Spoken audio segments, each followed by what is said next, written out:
Here it is, folks, the Diamondback DB10. Their AR-10 308.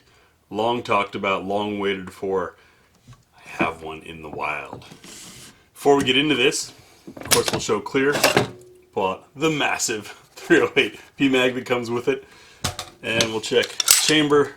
Of course it's clear. That's pretty smooth. So,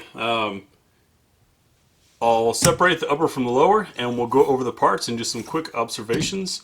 And I would love to hear your comments below while I do this. What you see that you like and don't like. What is it that you look for in an AR-10? So immediately right off the bat, I can see that there's been reinforcement where the pins rest on the lower. See, it's thicker there, and even on the inside, not cut as far out, which is excellent. It's stronger through the highest stress part of the receiver. And this angular cut that they did, yeah, it's not mil-spec because guess what? There is no mil-spec AR-10. Stoner was told to make an AR-15 instead, and the rest is history.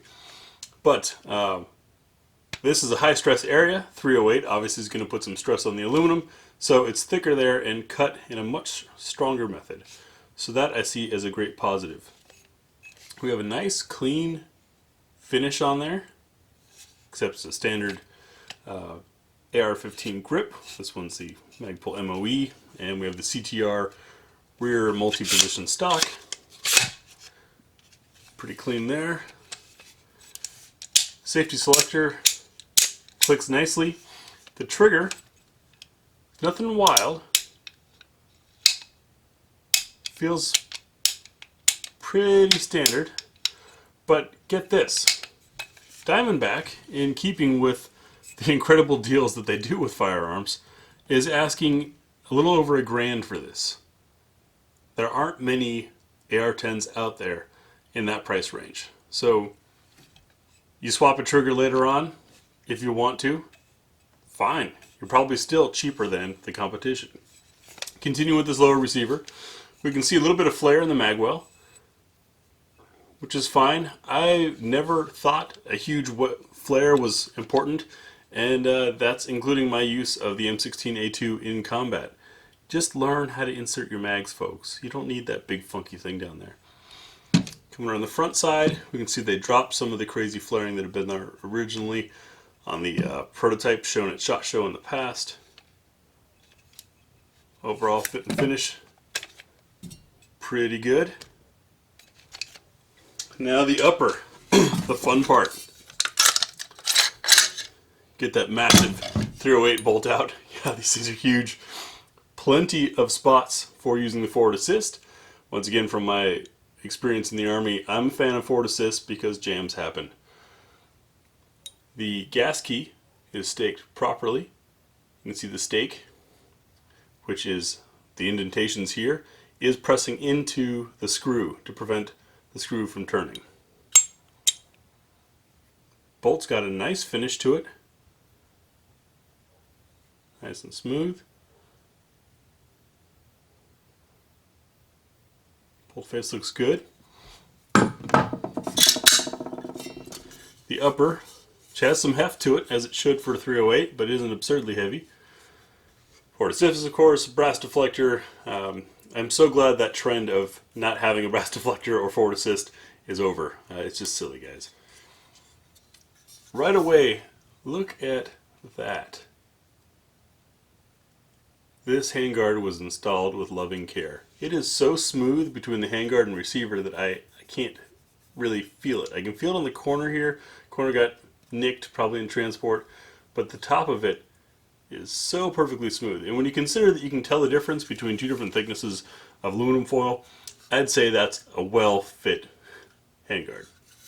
Alright, we got the Diamondback logo, plenty of rail space, plenty of ventilation, a beautiful stainless barrel inside there. This neat mouth, a little bit of style, flair, I like it. And some fluting of the barrel. Clear coat looks like went over the machining. And we've got our classic A2 style birdcage flash hider, which, though I'm not the hugest fan of them, once again, with Diamondback asking So little for this rifle. Go choose your flashlight or a brake that you want. Looks pretty good just out of the box. These are just the initial impressions.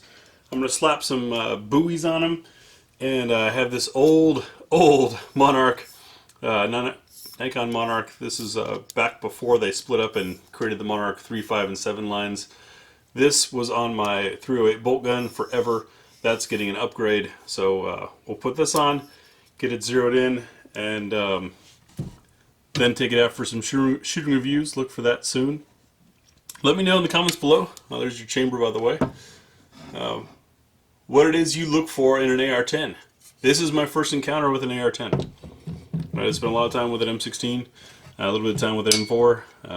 Obviously, I know my AR-15s, but I don't get all into the technical goobity gob that some people seem to get so excited over. So let me know in the comments below, and thanks for watching. Thanks for watching GB Guns, and if you watched this far, you appreciate our format and what we're doing, or maybe you're waiting to make that really angry comment. Either way, click the big griffin up here to subscribe, the link over here to show you a related video based on what you just watched, or down here is the playlist relevant to this video. Once again, we appreciate your feedback, your comments. Join us on Facebook, Instagram, and we'll see you in the next video.